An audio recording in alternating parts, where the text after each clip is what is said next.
کبھی کبھی ہم رشتوں کی عزت کا خیال نہیں رکھتے اور اسی وجہ سے بہت نقصان اٹھاتے ہیں۔ اور رشتے کی ایک لکیر ہوتی ہے، اور اگر انسان اس لکیر کو پار کر جائے تو وہ رشتہ اس کے لیے وبال بن جاتا ہے۔ میرے ساتھ بھی کچھ ایسا ہی ہوا تھا۔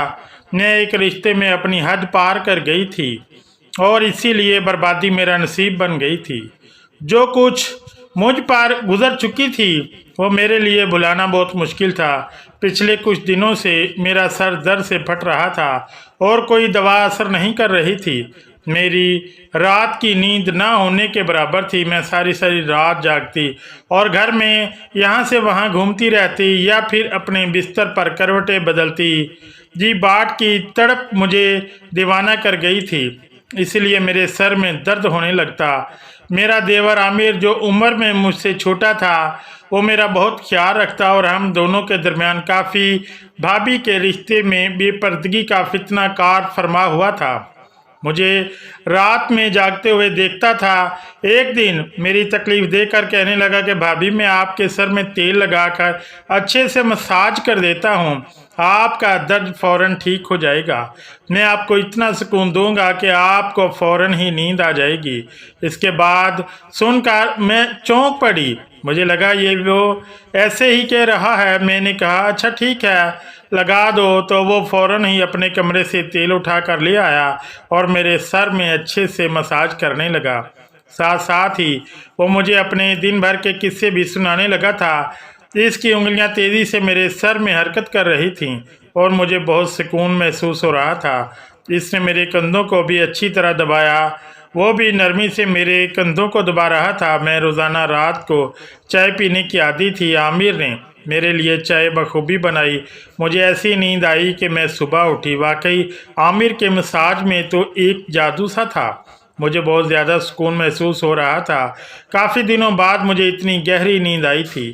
صبح میں اٹھی تو مجھے بہت حیرت ہوئی جب میں نے اپنے جسم پر تیل لگا ہوا دیکھا۔ شاید میں نے نیند میں اپنے سر پر ہاتھ لگانے کے بعد جسم پر بہت تیل لگا لیا تھا۔ میں معمول کے مطابق اپنے کاموں میں مصروف ہو گئی۔ نیند پوری ہونے کی وجہ سے میرا سر کا درد پوری طرح ختم ہو گیا تھا۔ میری شادی کو 1 سال کا عرصہ ہو چکا تھا اور یہ 1 سال میں نے بہت اچھے سے گزارا تھا۔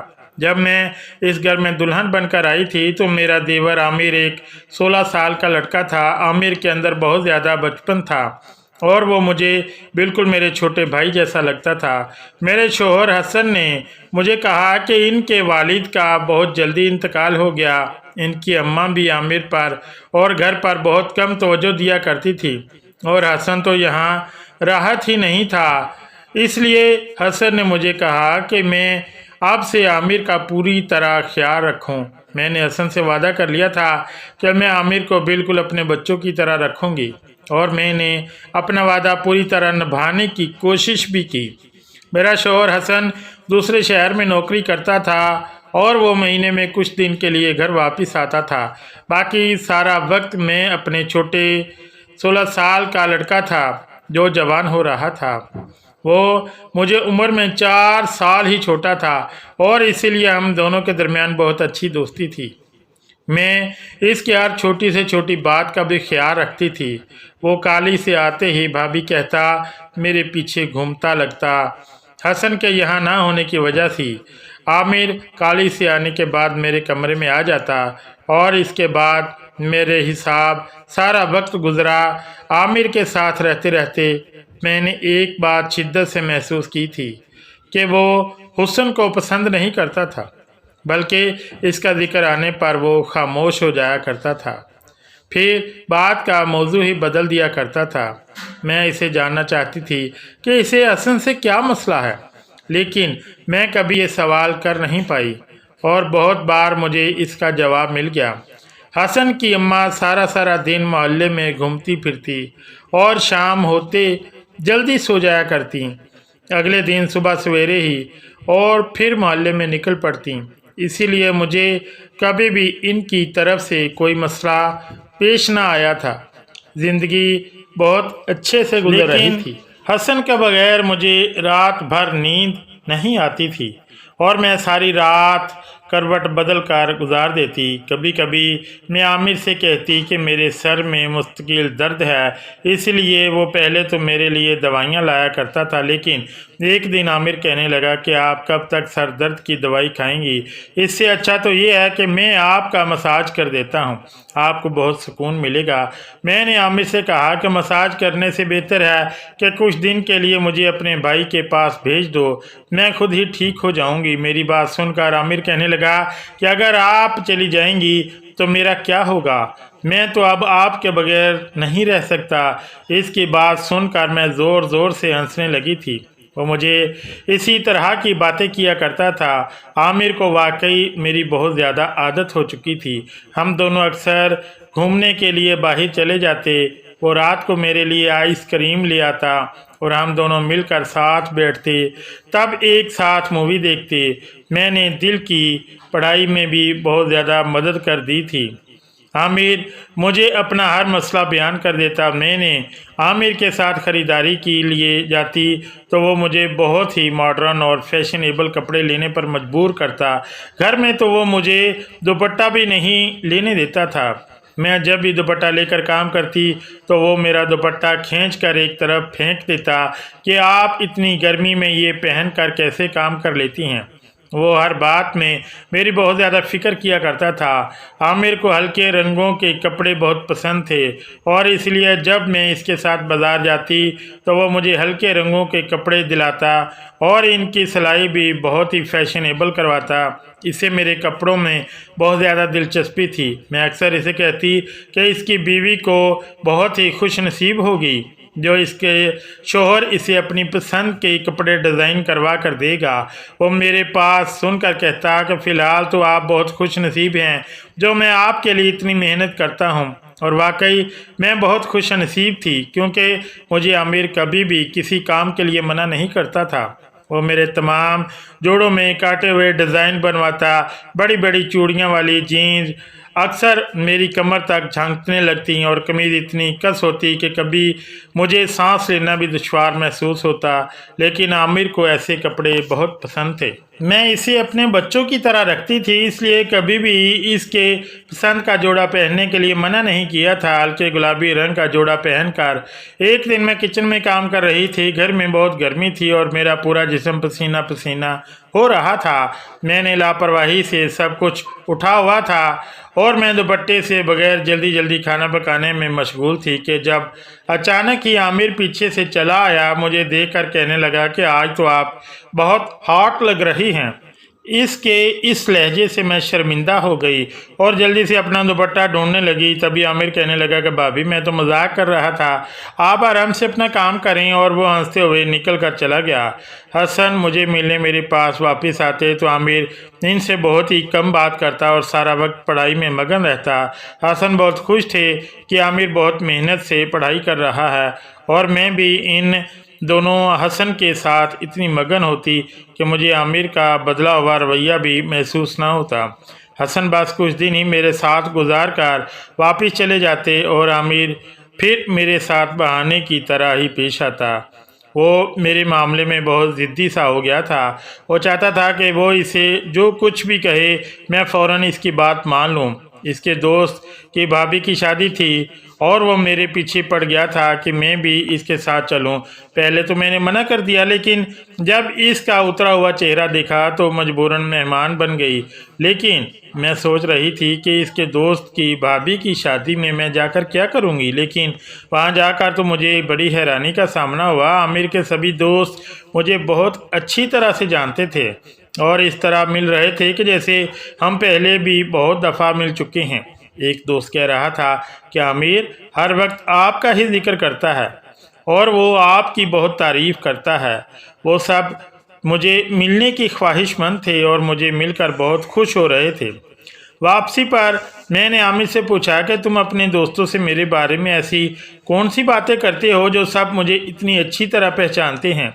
आमिर कहने लगा कि आप तो मेरी सब कुछ हैं, मैं हर वक्त आपकी बात करता हूँ।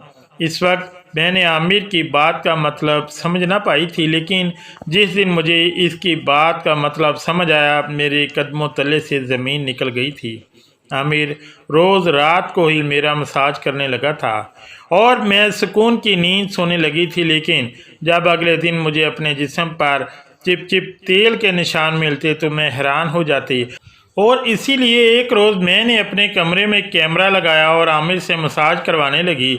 मसाज करवाने की थोड़ी ही देर बाद मुझे हमेशा की तरह नींद आ गई और सुबह जब मैंने कैमरे की रिकॉर्डिंग देखी तो मेरा सांस रुक गया। मैं सोच भी नहीं सकती थी कि आमिर मेरे साथ ऐसा भी कुछ कर सकता है। मैं तो आमिर पर बहुत ज़्यादा भरोसा करती थी और इसे अपना छोटा भाई समझती थी, लेकिन इसने तो देवर भाभी के रिश्ते का लिहाज भी ना रखा। वीडियो में आमिर मेरा अच्छी तरह से मसाज कर रहा था और फिर वो मेरे लिए चाय बना कर लाया और चाय पीने के बाद आमिर कमरे से निकल गया और मैं सोने के लिए लेट गई। थोड़ी ही देर बाद मुझे इतनी गहरी नींद आई कि आमिर कमरे का दरवाज़ा खोलकर दोबारा अंदर आया और मैं दोबारा खोलने की आवाज़ पर भी ना उठी। इसने अंदर आने के बाद कमरे का दरवाज़ा लॉक किया और मेरे करीब चला आया। इसके बाद जो कुछ मैंने देखा मुझे अपनी आंखों पर यकीन नहीं आया। आमिर कुछ देर तो खामोशी से बैठा मुझे देखता रहा और इसके बाद अपनी उंगलियों से मेरे चेहरे को छूने लगा। इसने अपना मोबाइल फ़ोन निकाल कर मेरी बहुत सारी तस्वीर खींची और इसके बाद इसने इस तरह मेरी कमीज़ को मेरे बदन से अलग कर दिया। तेल की वो शीशी जो हम मसाज के लिए लाया करते थे कमरे में ही रखी थी। इसने अपने हाथों में तेल लिया और मेरे जिस्म का मसाज करने लगा। मैं बेहोश से इसके सामने पड़ी थी और वो मेरे जिस्म पर अपने हाथों को मल रहा था। थोड़ी देर के मसाज के बाद इसने अपने होंठों से मुझे चूमना शुरू कर दिया और इसके बाद वो अपनी तमाम हदें पार करता चला गया। इसने हम दोनों के दरमियान मौजूद तमाम दीवारों को गिरा दिया था। वो जज्बात में इस कदर आगे निकल गया था कि कई घंटों तक वो मेरे ऊपर हावी रहा। मैं इसके आगे बेजान थी और वो पूरी तरह जोश में था। कई घंटे मेरे साथ गुजारने के बाद वो जिस तरह आया था इसी तरह वापस चला गया। वो मेरी इज्जत को बुरी तरह कमल कर गया था क्योंकि इसकी नीयत में खोट थी। मैं अपने कमरे में ही बंद थी। जब वो काली से आया तो सीधा मेरे कमरे में चला आया। मेरे बिल्कुल करीब बैठकर पूछने लगा कि भाभी क्या हुआ, आपकी तबीयत ठीक नहीं। मैंने एक गहरी निगाह इस पर डाली और कैमरे की रिकॉर्डिंग इसकी तरफ बढ़ा दी, जिसे देखकर वो कुछ देर के लिए खामोश हो गया और इसके बाद जो कुछ इसने कहा वो सुनकर तो मेरी पूरी तरह से रोंगटे खड़े हो गए। इसने अचानक ही मुझे मोहब्बत का इजहार कर दिया था। वो कह रहा था कि इसे पहले ही दिन मुझे देखते ही मोहब्बत हो गई थी। वो हमेशा से मोहब्बत के लिए तरसता था और जब मैंने इसे वक्त देना शुरू किया तो मेरा वजूद अच्छा लगने लगा। इसे ये एहसास हुआ कि इसकी ज़िंदगी में भी कोई ऐसा है जो इससे मोहब्बत करता है। वो कह रहा था अब मुझे दूर नहीं रह सकता और इसीलिए अपने बड़े भाई का वजूद भी खटकने लगा था तो वो ख़ुद को कमरे में बंद कर लेता क्योंकि वो हम दोनों को एक साथ नहीं देखना चाहता था। हसन से पहले से ही नफ़रत करता था क्योंकि हसन के अब्बा हसन से बहुत मोहब्बत करते थे और इंतकाल से पहले उन्होंने ये घर भी हसन के नाम पर कर दिया था। मेरा और हसन का साथ इसे बहुत चुभता था और वो जब भी मेरे साथ ख़रीदारी पर जाता तो जानबूझकर मुझे ऐसे कपड़े लेने पर मजबूर करता क्या चीज़ से वो मेरे वजूद को देख सके। इसे हल्के रंग पसंद नहीं थे बल्कि हल्के रंगों से मेरा अच्छा लगता हुआ वजूद पसंद था। वो कह रहा था कि मेरी खूबसूरती से ज़ख्मी हो चुका था। वो बस मुझे पाना चाहता था। इसके लिए अपने जज्बात को काबू में रखना बहुत मुश्किल हो गया था कि मैं कुछ फुर्सत सुकून से हो जाऊं और वो मेरी चाय में नींद की दवा भी मिला कर लाता और जब इसे यकीन हो जाता कि मैं गहरी नींद में हूँ तो वो फ़ौरन ही मेरे कमरे में चला आता और अपने प्यार से वजूद को सराबोर कर लेता। इसने अपने दोस्तों को भी ये बात बता दी थी कि वो मुझे मोहब्बत करने लगा है और इसके दोस्तों ने ही इसे ये तरीका बताया था। आमिर और इसके दोस्त ज़माने की दहलीज पर थे। इसी लिए वो सही और गलत से बेखबर होकर मेरी इज्जत को पमाल कर बैठे थे। आमिर की बात सुनकर मेरी आंखों से आंसू बह रहे थे। इसने ये सब क्या कर दिया? मैं इसके भाई की बीवी थी और वो मेरे बिस्तर तक आ गया था। मैं शर्म से पानी पानी हो गई थी। मैंने नफरत से एक निगाह आमिर पर डाली तो मेरे कदमों में बैठ गया और कहने लगा कि वो बस मुझे मोहब्बत चाहता है और मेरी नफरत इसे मार डालेगी। आप के साथ साथ वो तो अपनी माँ पर वही बर्दाश्त कर रहा था। वो कह रहा था कि अम्मा ने सुकून नहीं, वो पूरी तरह तन्हा का शिकार है। जब मैं इस घर में आई तो इसकी तन्हाई मिट गई। इसने अपने आप को पूरी तरह मेरे साथ मसरूफ़ कर लिया था। मैंने आमिर को टुक देखा, अपने पाँव के पास है। मैं इसकी शक्ल भी नहीं देखना चाहती थी। इसने जो कुछ मेरे साथ किया था मैं वो माफ़ नहीं कर सकती थी। मैं जानती थी कि इसमें सारी गलती आमिर की नहीं, वो वाकई रिश्तों को तरसा हुआ है और मुझे ताकतवर वो अपने हाथ बंधा बैठा था। इसमें गलती मेरी भी बराबर की थी। मैंने कभी इसे सही और गलत नहीं बताया। इसने जब मेरे लिए बेहुदा लहजा सुलाए तो मैं इसे इसकी पसंद समझकर कबूल कर लेती थी। बगैर दुपट्टे के ही इसके सामने सारे घर में घूमती रहती। मैं इसे अपना छोटा भाई ज़रूर समझती थी, लेकिन वो मेरा छोटा भाई था नहीं। मेरे और इसके दरमियान नामहरम का रिश्ता था और मैंने इसी बात का ख्याल नहीं किया था। आजकल के दौर में 17 साल का बच्चा भी आसपास से पूरी तरह बाखबर होता है। मैंने कैसे सोच लिया कि मेरा 17 साला देवर एक छोटा सा बच्चा है। मैंने आमिर से कहा कि बेहतर यह है कि वो मुझे दूरी इख्तियार करें और मुझे अपनी शक्ल तक न दिखाएं। मेरे लिए अब इसके साथ एक छत के नीचे रहना मुश्किल हो गया था। आमिर ने इसकी फरियाद की थी कि मैं ये बात इसके भाई को ना बताऊं। मुझ में तो खुद इतना हौसला ना था। मैं हसन को खुद इतनी बड़ी सच्चाई बता सकती। आमिर बहुत शर्मिंदा था और वो अपने कमरे में चला गया था, लेकिन मैं खुद भी अपनी नज़रों में गिर गई थी। मैंने फ़ौरन हसन को फ़ोन मिलाया और इनसे कहा कि अब मैं इनके बगैर नहीं रह सकती। या तो वो खुद वापस आएँ या मुझे अपने पास बुला लें। मेरे पास इनका हसन पहने तो हैरान हो गए कि मुझे अचानक क्या हो गया है, लेकिन मैं जब बार बार इसरार करने लगी तो वो कहने लगे कि वो जल्दी मुझे अपने पास बुला लेंगे। वो मुझे कुछ वक्त मांग रहे थे ताकि हसन का कोई इंतज़ाम कर सकें और अपनी अम्मा से भी इस बारे में बात कर सकें। मैंने हसन से कहा कि वो 15 दिन के अंदर मुझे अपने पास बुला लें, नहीं तो मैं हमेशा के लिए अपने घर लौट जाऊंगी। हसन ने वादा कर लिया था कि वो 15 दिन में आकर मुझे अपने साथ ले जाएंगे। मैंने ये 15 दिन खुद को कमरे में बंद करके गुजारे।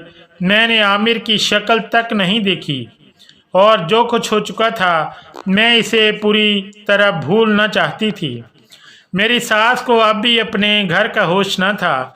इन्हें अपने घर से ज़्यादा सारे मोहल्ले की फ़िक्र थी।